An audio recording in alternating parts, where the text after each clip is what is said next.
Dobrý večer, já se jmenuji Tomáš Etzler a vítám vás u další živé debaty Meltingpotu tady na Facebooku. Dneska si budeme povídat o Hongkongu a tato debata je v angličtině, čili já teďka přejdu do angličtiny. Good evening, whoever is joining us to listen to this debate today about the Hong Kong. I'm very happy that my invitation was accepted, or that by the very distinguished researcher and human rights expert Phelim Kine. Phelim Kine is a senior director for Asia at Washington, D.C. based global campaign organization Waxman Strategies. Phelim also used to work for Human Rights Watch, for example. He was Asia director based in Hong Kong. We worked together in Hong Kong. And so thank you very much, Phelim, for joining us. Thank you very much for having me. I really appreciate it. It's a very important topic and very timely to discuss. I just want to go straight to the first question. You know, on June the 30th, China has implemented in Hong Kong, which is an autonomous region of China with a special, we will go back to with special privileges and autonomy, implemented a national security law. Can you tell us what is this law? Why so many people became so upset about it? Not only Hong Kong, but why this became such a issue, you know, and why so many people became so worried about this and so upset about this law? Yeah, thank you. Great question. I think that the way to get into that is to, from the perspective of Hong Kong residents and for the hundreds of thousands of foreign nationals who live and work in Hong Kong and international businesses, legal firms, etc. This imposition of this national security law on Hong Kong represents a very malign extension of mainland Chinese communist rule in China that absolutely violates the principles of the one country, two systems contract that basically allowed for Hong Kong to be transferred back to China's sovereignty in 1997. And the basis for that is that that agreement allowed for Hong Kong to return to Chinese rule, but with a high level autonomy, specifically in terms of its legal system and preserving its rights and freedoms. And so this is something that is supposed to go until 2047. This was enshrined. It's a contract. It's a treaty between the United Kingdom and China. So what's happened by implementing this national security law and extending it to Hong Kong? The most important facts is it makes crime such a secession, calling for independence of parts of China, terrorism, subversion, and quote-unquote collusion with foreign forces crimes in Hong Kong. Now, these are already crimes inside China, but they have not been extended to Hong Kong. And what's very worrying is that this law imposes the same risks that China's very heavily politicized legal system. It imposes those risks on Hong Kong. And essentially, Hong Kong has been a place that has had rule of law, where rule of law is a holy trinity: fairness, transparency, and predictability. And this new law throws those under the bus. And so that means that a mainland court can exert pressure on a Hong Kong court to prosecute individuals using extremely ambiguous and broad criteria. And all of these four categories can result in life sentences. They can be applied to private companies. They can be applied to anyone in the world. They are not limited to Hong Kong residents or citizens. So that means, Tomas, you and I, right now in this debate, we could be held accountable under this new security law if mainland Chinese officials believe that what we have discussed violates one of those four broad criteria. It also allows for secret trials, and it allows for the operations of Chinese security forces inside Hong Kong openly. So we can basically be arrested for this particular debate, especially with our history, because, you know, I used to live in Hong Kong. I had a Hong Kong residency for what, 7 years or something like that. And not only we don't even have to travel to Hong Kong. We can perhaps just, you know, change the planes at the airport, and we can be apprehended there. Is that correct? Yeah, the biggest fear, the biggest concern is that the categories and the criteria for what constitutes collusion, terrorism, subversion, secession are so broad and so ambiguous, and can be interpreted and applied in a way that would not stand in an international court.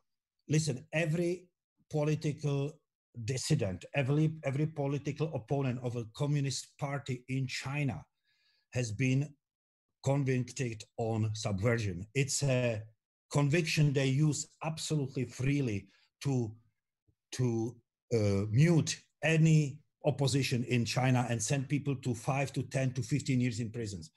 So sure. They are now imposing in Hong Kong. And if you take a look at, you know, advocates for the rights of Tibetans within China are routinely charged with terrorism. They are routinely charged with subversion.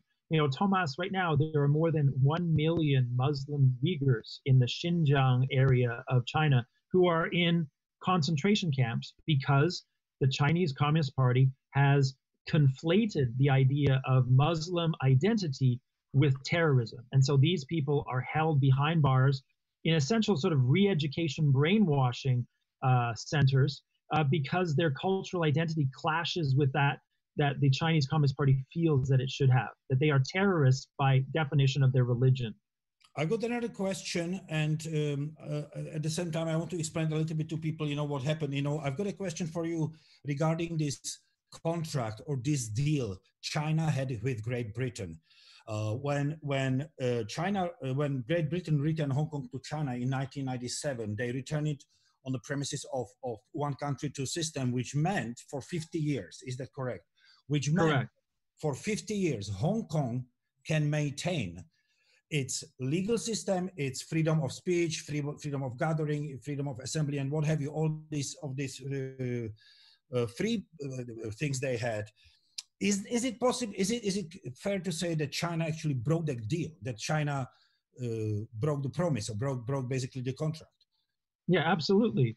Because the deal that brought Hong Kong back under China's sovereignty in 1997 limited Chinese influence on Hong Kong to two areas: to defense and to foreign relations, foreign affairs. And so this is what this new national security law does, is it imposes the same dangerously ambiguous realities of China's legal system on Hong Kong, which had rule of law, which has had this freedom, which has had the ability for citizens to speak their mind, to gather and protest. And all of those activities are now very much in doubt, because you can now be prosecuted for doing so. And in fact, we saw, Tomas, within hours of the law, the security law being passed, there was a first arrest, a man riding a motorcycle that had a flag for a symbol for Hong Kong independence. And he is now, he's been arrested for under suspicion of supporting secession. Tell me one thing. Hong Kong has around 7.5 million inhabitants, 7.5 million or 8 million people live there. A lot of them, of course, are Cantonese, Chinese, Hongkongese, but you mentioned hundreds of thousands of foreigners living there. Over 1,300 global companies have their Asian headquarters in Hong Kong. Hong Kong has belonged among the top business cities around the world, you know, on the same level as New York or London. How do you think this new law and this new Chinese control of that city is going to change this city, and how on international stage, and how is it going to change this its statue, you know, its position in the world? It's going to have a profoundly chilling effect on business confidence, and there are a couple of really good reasons for that. The first is, like you say, the reason why all of those foreign companies have made it their regional headquarters, the reason why so many legal contracts, Asian-centric, Asian-related legal contracts are signed and done and dealed in Hong Kong, was because the legal system was seen as absolutely clear, predictable, transparent, that rule of law really stood in a way that it really doesn't exist in many parts of Asia, and certainly does not exist in mainland China. And, you know, in terms of how this works, you know, we already see that, you know, Facebook, Google, Twitter, LinkedIn have said that they will no longer share, they will no longer honor data sharing requests from the Hong Kong authorities, because they're concerned about how those that data might be shared and how it might apply and potentially victimize their users in Hong Kong. And what the Hong Kong authorities have said is that if that happens, the local employees of Facebook, Twitter, LinkedIn, and Google could be subject to arrest. So we see, you know, just, you know, 11 days, 12 days after this has come into effect, we already see threats from the Hong Kong authorities that any companies that resist this might be subject to very severe sanctions. You know, let me tell you something that absolutely shocked me. You know, Hong Kong also is a base for a lot of journalists and activists, you know, and organizations, you know, who I work with for 15 years now. And when I was preparing this interview, I asked some of the people in Hong Kong, you know, who are still there or who are from there, who were born in Hong Kong, you know, and live now elsewhere, to participate in this debate. And every single one of them refused because they were afraid. They were afraid that they can get into legal trouble in Hong Kong. They were afraid they may lose their jobs because of the Chinese wrath. And they were afraid that their families can be punished or harassed. That's absolutely, to me, mind-blowing. You know, this is happening in this city, but until now, I had no problem to get any experts to talk about any issue from Hong Kong. Yeah, that's part of it. I mean, yeah. I mean, I think you and I have the unique perspective of having lived in Hong Kong, and also having the experience of traveling to and from Beijing, Shanghai, other cities in China to Hong Kong, and both as a journalist, as a human rights researcher and advocate. There was that feeling when you passed over the border from mainland China, this feeling of relief that you could open up your phone and be relatively confident that you were not being surveilled, that you could speak freely, that there was a sort of like breath of you know, feeling of relief. And it's lost that. Like you say, when you have foreign citizens, expatriates who are now very concerned about, you know, their safety, the fact that they might lose their jobs. This is the same type of insecurity that Chinese citizens within China proper have lived with for decades. It's now been extended to Hong Kong, and it's been extended at light speed. I mean, this has happened like very, very quickly. Tell me let's talk a little bit about how did we get here? How did we get to this point? Because there are two things I want to address. You know, China is now explaining they are they were talking. China was using the protests which were happening in Hong Kong last year, which were massive protests. There were a couple of protests. Over 1 million people protested against the Chinese takeover of Hong Kong, and the Chinese tightening the screws in Hong Kong. And China said that they implemented this law to prevent these protests, prevent this mass unrest. The protests, you know, in Hong Kong started by Umbrella Revolution in 2014, but they were not. I don't remember any protests like in 2010, 2007, or very occasional. How did we get to this massive unrest in Hong Kong and opposing the Chinese rule? Yeah, I mean, I'd think about 1997. I was in Hong Kong in 1997, and in 1997 there were for Hong Kong people, there were two main sort of feelings and expressions. For very wealthy Hong Kong people, they opted to try to get foreign citizenship to ensure the safety of their family and assets, just in case this two countries, one system, two countries, one system didn't work. But for many Hong Kongers, there was a feeling of pride that Hong Kong was returning to the motherland. You know, I mean, many Hong Kong citizens, to a certain extent, under 152 years of British colonial rule, were second-class citizens. There was no universal suffrage. There was no voting. And so, you know, there was this feeling that we are returning to the motherland. I just want to clarify a little bit so for our viewers, you know, so the Hong Kong did not have democracy under British rule, but they had some freedoms. Is that like right? Can you talk about? Yeah, they had, exactly. There was no democracy, but there was an application of what the British Empire applied throughout its colonies. So what you had an emphasis on strong legal system, strong education system, and a tolerance for a certain level of dissent and a level of freedom of expression association that was unheard of and not allowed, for example, in China and in most communist countries. Yes, but I think, you know, it's sort of the turning point. It wouldn't, you know, like when things really started to turn, I think it started as early as 2002, 2003 with the SARS outbreak, and I think SARS taught many, and SARS was the severe acute respiratory syndrome coronavirus outbreak that started in southern China in 2002, and the Chinese authorities covered it up. It spread to Hong Kong. It spread around the world, Singapore, Toronto, many places, Australia. It killed hundreds. It killed hundreds of Hong Kong people. And I think that was the beginning when they realized that suppression of rights in mainland China could have profound negative effects on them in Hong Kong, that a border didn't protect them from a virus that basically was allowed to spill over because local media couldn't report on it, because whistleblowers were silenced, because there was no freedom of expression to expose the virus early and to make sure that it didn't go further. And I think that was the beginning of this disenchantment with the Chinese system. But, you know, I tell you, you know, I was in Hong Kong in 2007. I was covering the 10th anniversary of the handover to China. And, you know, everybody was happy.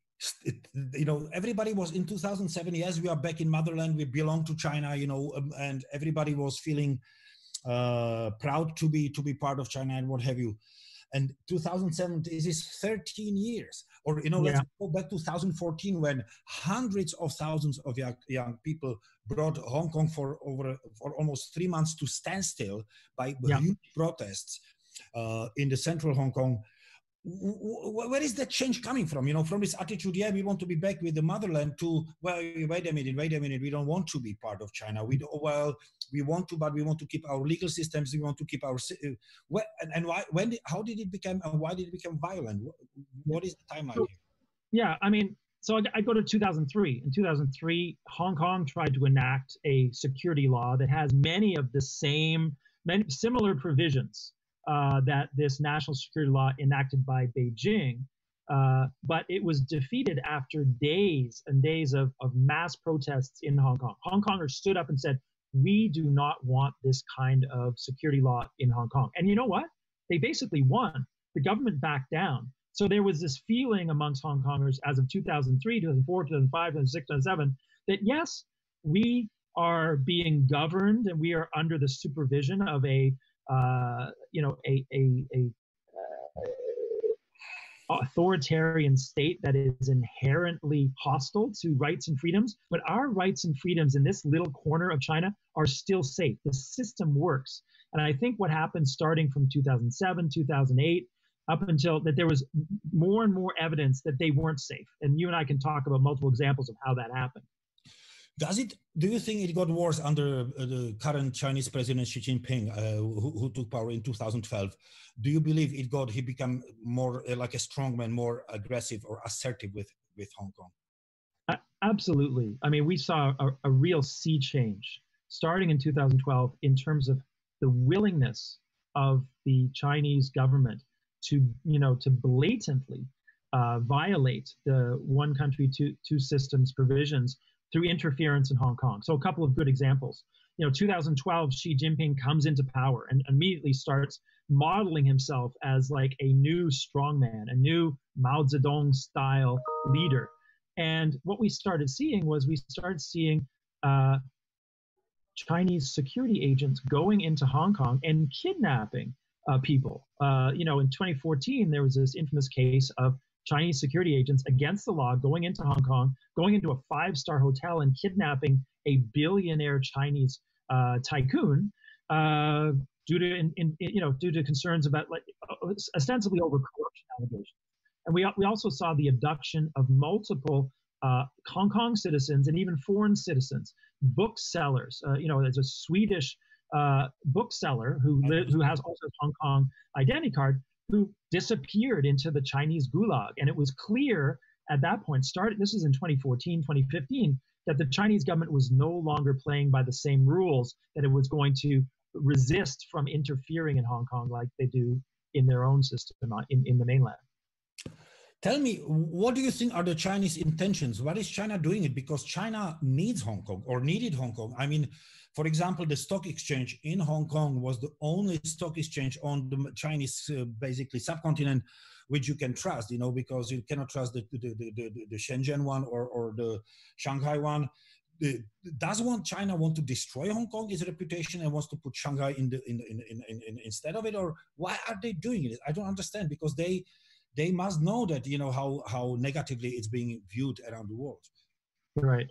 I think that there's multiple answers to that. And I think the first thing is that the ongoing and extremely popular pro-democracy movement in Hong Kong has deeply shaken the Chinese leadership, because it is so persistent, it is so dedicated, and it's not just a few people, it's men, women, young, old, that there is this territorial-wide revulsion about what Chinese authoritarian rule means to them. And that has really shaken them, because they are unwilling to stand down. They have stood toe-to-toe with increasingly abusive Hong Kong police forces and said, no, we are going to stand up for this.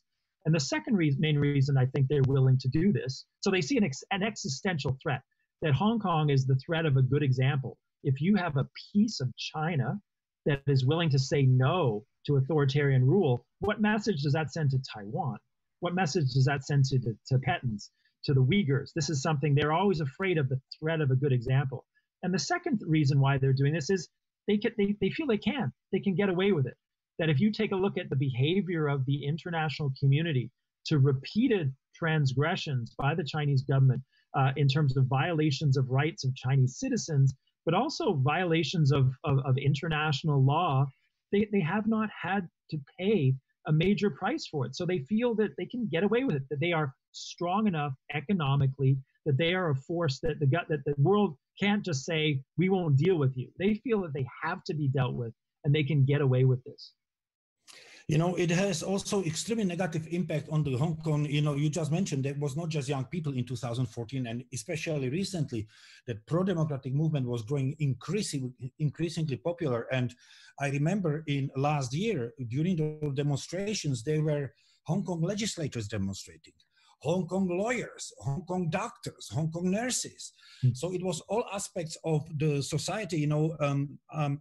And I wonder about one thing, you know, like I also remember there was a study done by Hong Kongese University that, you know, as opposed to 1997, you know, where, I don't know, let's say, you know, around over 50% of the Hong Kongese, they felt like Chinese. They wanted to be Chinese, as opposed to like 2 years ago when only like 20% wanted to be Chinese. This is very counterproductive for the Chinese themselves, you know, to win over the population in Hong Kong, you know. So still I have these questions, you know, like, why do you think that there is this move of the public mood, or yes, of the public opinion on China? You know, why is it decreasing so badly in Hong Kong too? I think that, you know, that Hong Kong people have noted these really negative developments and realized that their rights and freedoms are at risk, that this is, you know, that everything that's happened has been the thin edge of a widening wedge, and that if they didn't stand up, then they would be trampled. And so they really needed to voice. And that's why, and you just mentioned how broad-based this pro-democracy movement has been. You know, we saw, like you say, doctors, lawyers, legislators. You know, this was terrifying for Beijing. You know, the Central Party, the Chinese Central Party school in Beijing, there are dedicated modules studying how the Soviet Union failed, how the color revolutions in Central Europe, Eastern Europe unfolded. And they are absolutely determined that that will never happen to them. And so when they see the beginnings of these types of movements that they feel might travel, might have currency beyond Hong Kong, the cost benefit of leaving it alone or crushing it always leans on the side of crushing it. Tell me, what do you think is the follow-up of this, or on the international community? You know, like now, you know, UK just offered 3 million residency card or residency permit to Hong Kong people. Australia just came up with a very similar program.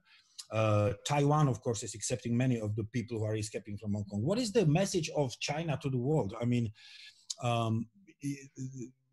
you know, and why is, that's one thing. And second thing is why, you know, when Great Britain announced that it's offering 3 million basically residency places in UK for Hong Kongese refugees, or refugees would be, China was extremely angry about this. How do you explain this? You know, they should expect it, no? Yeah, I think that the calculus that the Chinese government is making here is the same calculus that it made after other what seemed to be kind of existential crises for the party. So think about it, how they survived the post 1989 Tiananmen massacre period, when China was essentially cut off from much of the world. Eventually, the world came back to China. I think what the Chinese Communist Party and what Xi Jinping is counting on is that, yes, there will be a period of several weeks, several months, a couple of years of foreign criticism, foreign concern, but things will eventually get back to normal.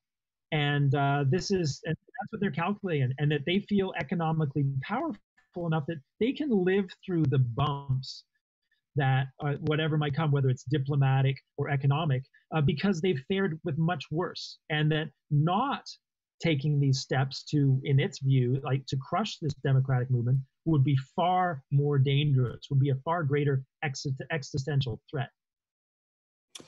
Do you think that China is a little bit but overplaying its hand? You know what I mean? Look at the reputation China is getting in the world. You know, not just with Hong Kong, but now we are still under this fallout of all this coronavirus crisis, which originated, as far as we know, still in Wuhan.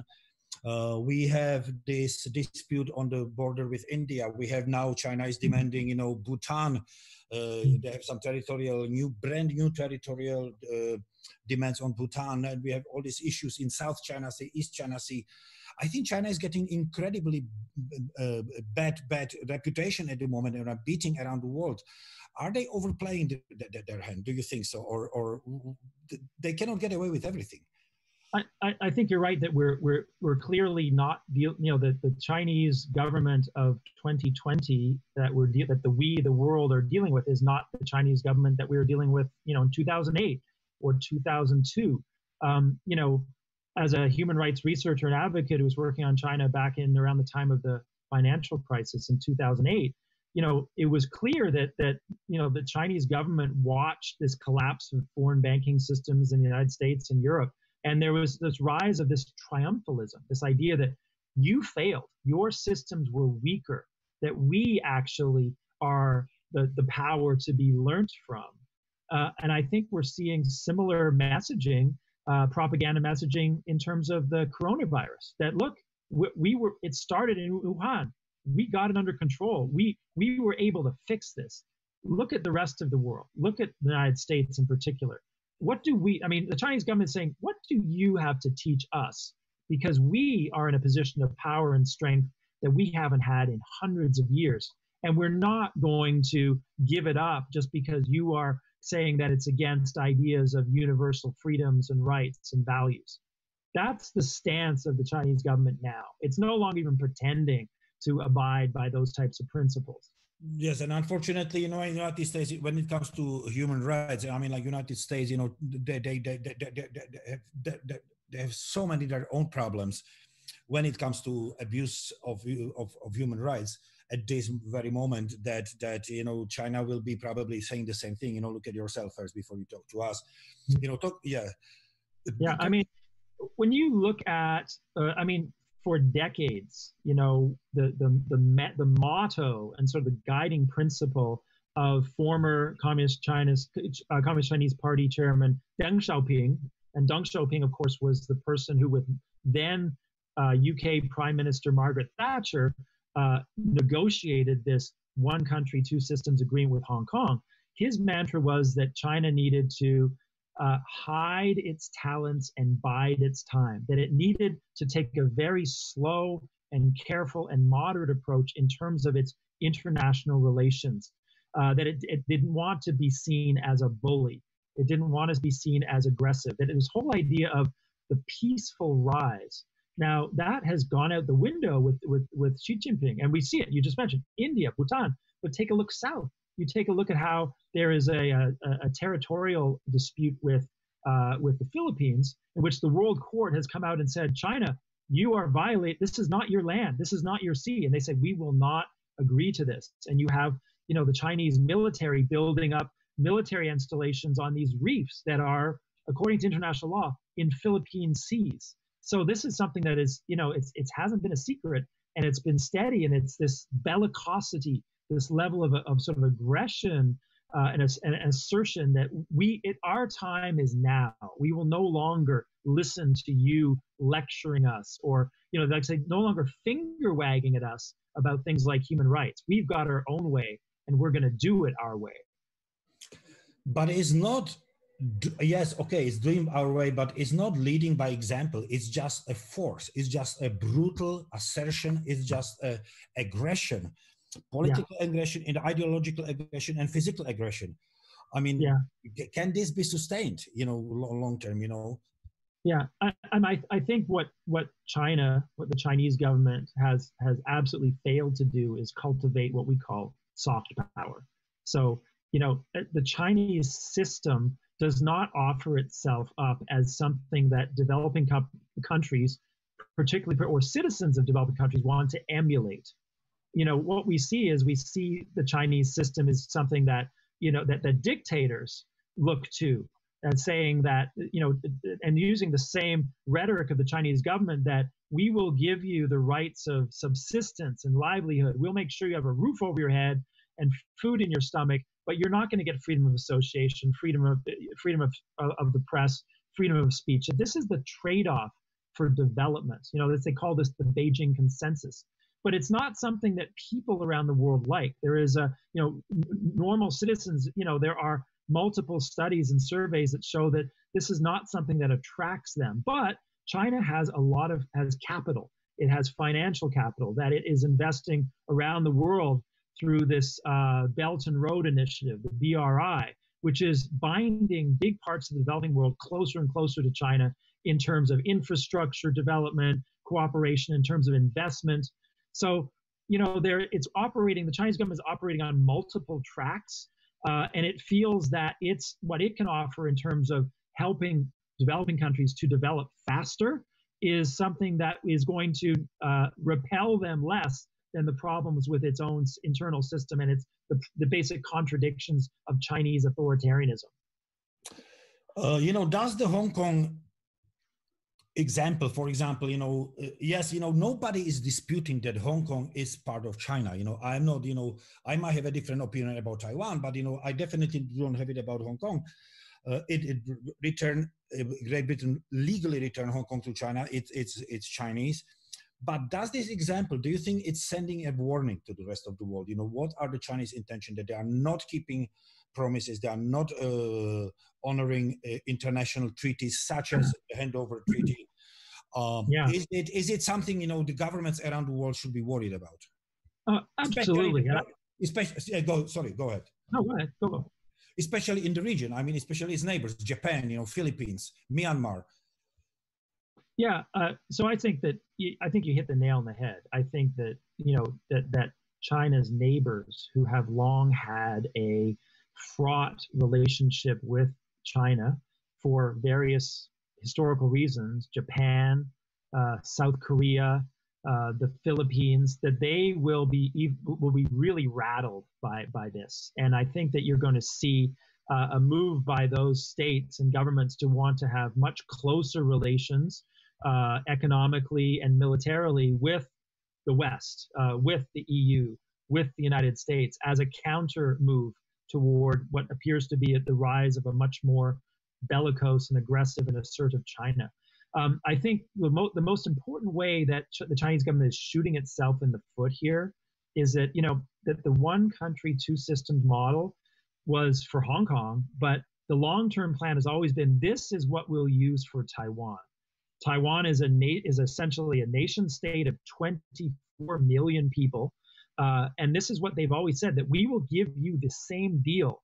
I mean, you will benefit just like the Hong Kong people have benefited. Well, Taiwan is looking at this, and anyone who has even had any remaining doubts about what would be the wisdom of surrendering our current level of sovereignty to the Chinese government, they know that that is a non-starter. So this has created a whole new level of potential confrontation and conflict in the South China Sea, because Taiwan is not getting back to China anytime soon.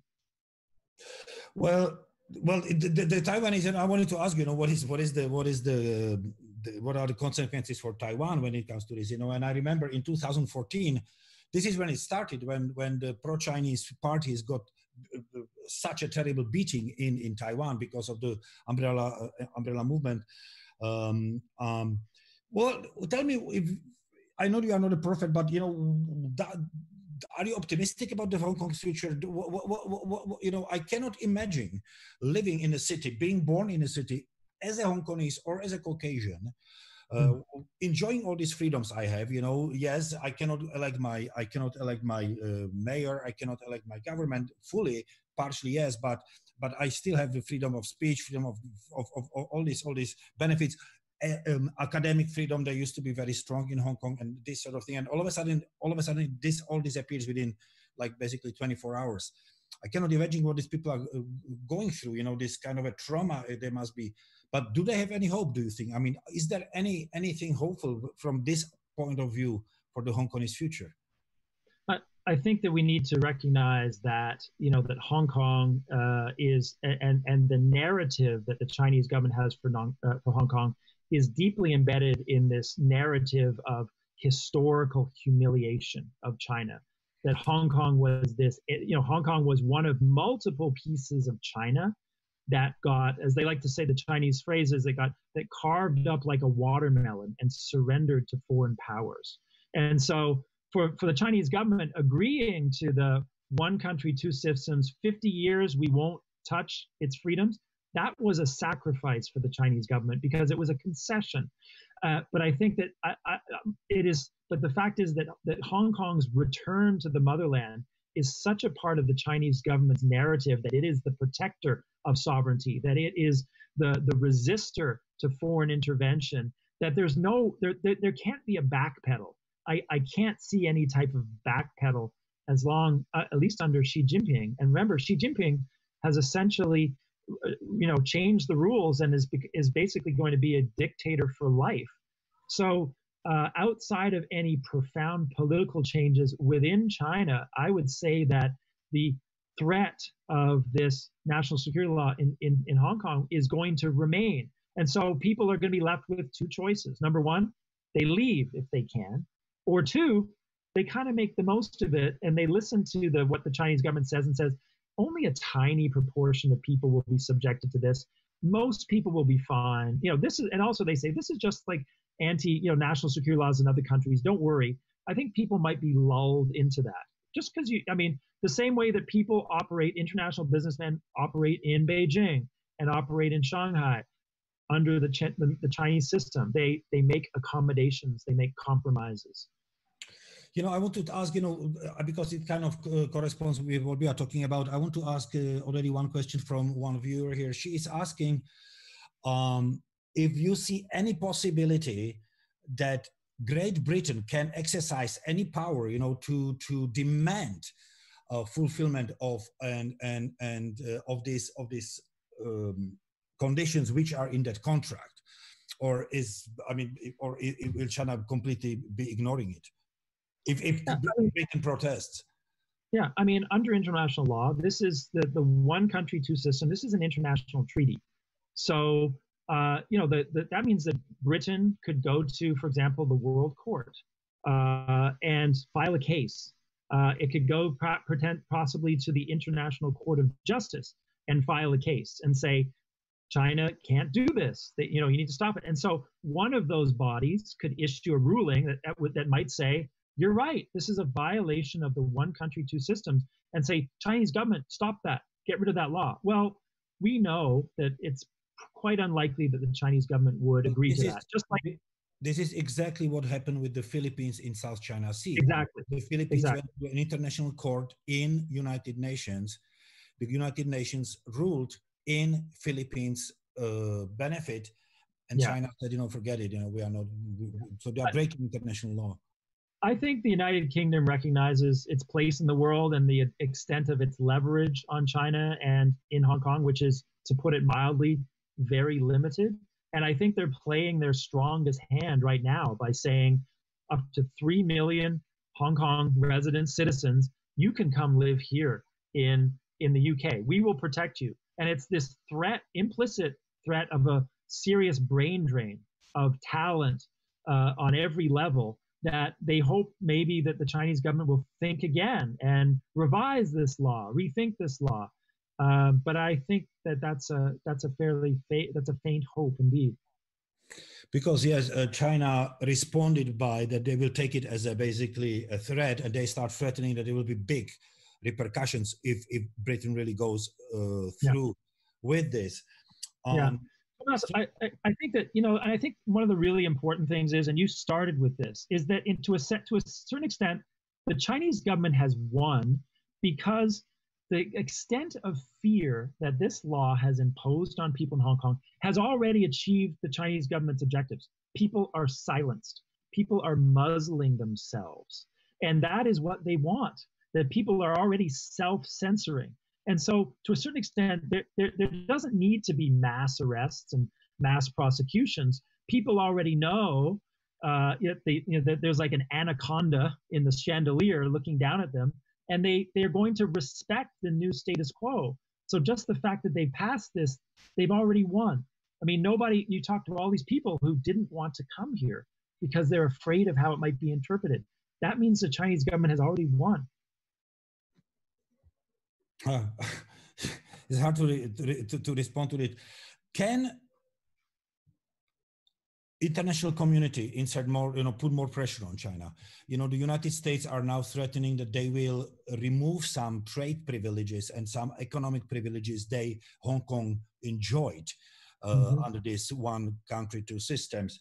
Now there is more pressure in American Congress that to ban some Chinese officials from traveling. Do you think that there may be some international pressure on China, and this can be maybe China can? Well, that's one question. Do you think that the international community can do anything?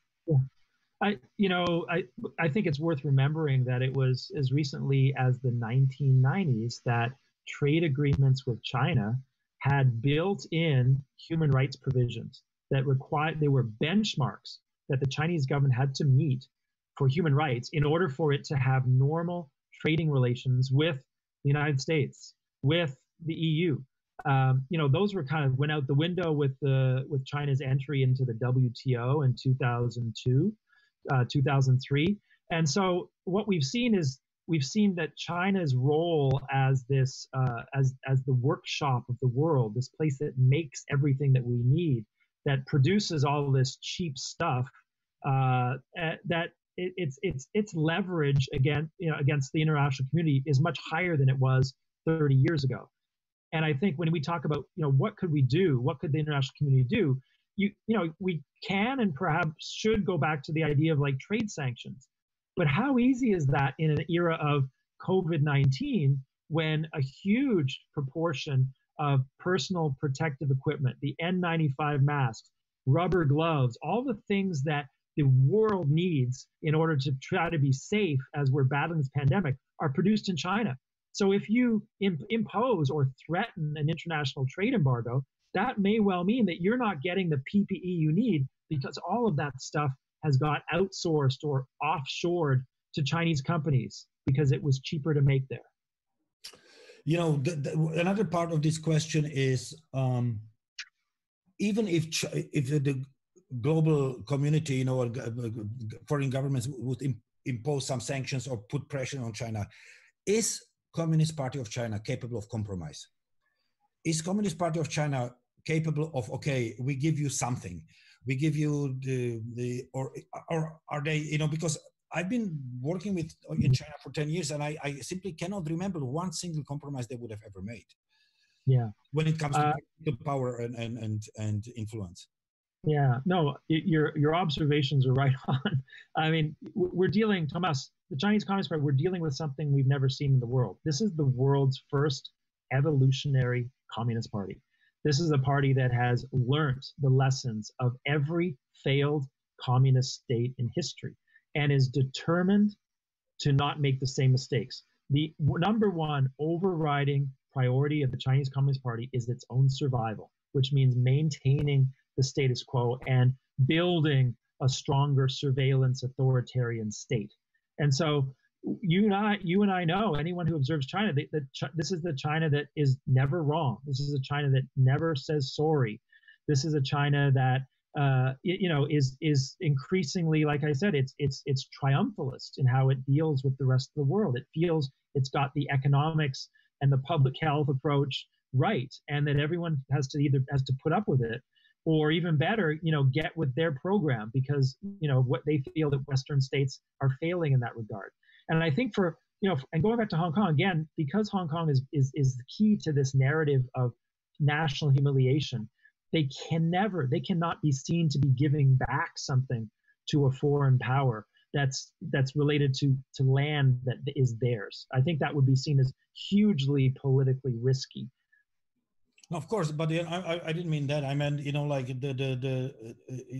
as we said already in this discussion before, that all these draconian measures are really alienating generations to come. I remember in 2014, again, I'm mentioning this year because of the Umbrella Revolution, because I spent basically 70 days on the streets of Hong Kong covering it. There were children as young as 13, 14 protesting against China. Mm-hmm. Of course, a lot of kids were 17, 18. A lot of young people were 20 something. So I would never suggest, that China would should give Hong Kong back to Britain, or, share it with Britain, but at least keep the promise and keep these freedoms until 1947 as it were. But, once China implemented this law, there is no way they will roll it back, is it? Yeah. And the thing is, they gave themselves no wiggle room. Like there was this, this came out of nowhere, within a matter of weeks, and boom, it was signed and went into effect, which was their signaling that, we are not fooling around. This is not a negotiating position. This is the law. This is how we're handling Hong Kong going forward. And you put up with it or you can leave. And that's what they're gambling on, that some people will leave and maybe they'll come back a few years later. And most people will have to stay, and that Hong Kong will lose a lot of its relevance and its importance, its status as an international business center, an international legal center, and it'll become a lot like, it's going to become another Chinese city. And Shanghai is going to become the new sort of international capital of finance and law. I don't know, but this seems what they want. Yes. Tell me one more thing, who do you think is, Hong Kong has its chief executive, Carrie Lam. Do you think she has any real power, or is she really just, how, as many people suggest, just a muppet and just carries the messages and carries and executes the messages from Beijing? Yeah, it's clear, Tomáš, that she is not an independent player, that she's someone who, she takes her orders and transmits them. And I think that, if you've seen there have been failures by previous chief executive officers of Hong Kong. And I think she's determined to, at the very least, demonstrate that she is a loyal spokesperson for the Chinese Communist Party for her own future in terms of wherever Hong Kong goes politically and business-wise. I've got another question for you, which is more related to your long career or experiences as a human rights researcher and investigator. I was kind of shocked the turn the Hong Kongese police made. It used to be Hong Kongese police in Hong Kong had this reputation. They were called the finest in Asia, the best in Asia. And police brutality was unknown at least last 20, 30 years in Hong Kong. And I remember when in 2014, when they used tear gas once it was a huge scandal, you know, and I remember the protesters screaming, "Are you kidding us? What are you doing?" Now, if you look at last year, the police brutality, the number of times they use brute force against, not only against protesters, but also against clearly marked journalists, against, you know, legislators who were protesting in Hong Kong. How do you, a lot of times they were attacking people with no marks, you know, typical, you know, no insignia, no names, no numbers, typical example of totalitarian police, where police is never being held responsible for the injuries or for the damage or the crimes they commit. How do you turn a good police force, disciplined police force, which has some pride, which has some dignity, into basically, I don't want to say the killing machine, but something like that, you know, that really blindly listens, you know? I mean, what kind of people are doing this? Do you think they were Chinese commanding this? I just wonder, how can a change occur like this so quickly? Yeah, you're right. You know, that was always the thing. You always said they called themselves, I think to a large extent, that was the perception that these were Asia's finest. Yes. That this was a police force that was distinct in Asia, in the region, because it was supposedly very well trained, well equipped, that it was absolutely not corrupt. You know, one of the defining characteristics of Hong Kong compared to the mainland China and other regional states is that it had a very effective anti-corruption mechanism. But you know, I guess what we found out is that a lot of that was just kind of branding that didn't have much substance. That I think what we found out with the Hong Kong police force is that when push came to shove, literally, when it was dealing with weeks of huge demonstrations of protesters willing to peacefully get in their face and push back peacefully, that they lost their cool. That whatever training and equipment they had, that they definitely weren't very well led, and they were not willing to respect the codes and training that they had received. There are other elements, and again, I like to go on facts, and there like you say, there have been rumors that there were sort of infiltrators from mainland China who would put on police uniforms.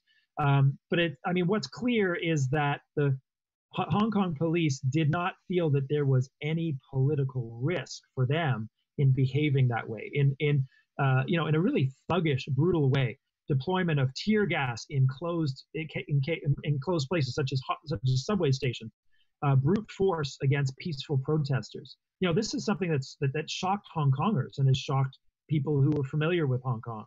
And I think it's one of those things. Hong Kong used to be, you know, we look at June 30th was when this law came in. Hong Kong used to be a place where people felt free to speak their mind. They didn't have to worry about being like kidnapped and like taken over the border to a mainland Chinese kangaroo court. And they wouldn't be abused by a thuggish police force that was unaccountable. And those things are no longer true. So the sense of like the identity of Hong Kong people for what they thought their territory represented, no, it's no longer there. It's traumatic. You know, the Australian government a couple of days ago issued a warning for its citizens to also be careful in Hong Kong. You know what they say.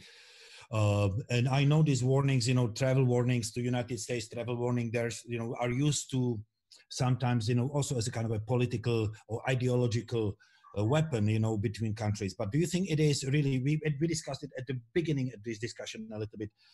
Do you think it's real, you know, that people who have like opposing views on China or critical views of China, they should be careful on, you know, traveling to Hong Kong? I think that all we have to do is, Tomáš, is look at the law, and we know from the law that this law, you know, terrorism, collusion with foreign forces, subversion, secession applies to foreign citizens outside of Hong Kong. And so that means that, and we also know that the law allows for individuals to be taken over the border from Hong Kong and prosecuted in closed trials inside China. And so I would say that to be prudent, this is something people should be concerned about. It's in the law. And so this is something that, again, this is why the alarm bells are ringing for organizations that hinge on free expression in talking about the realities of what it is to be for what life is like in authoritarian China for people who dissent. And it's possible now that Hong Kong is no longer a safe place. Last thing, I mean, I've got a personal question. You know, you've been traveling to Hong Kong for some 30 years now. For some years, it was your home. You lived there.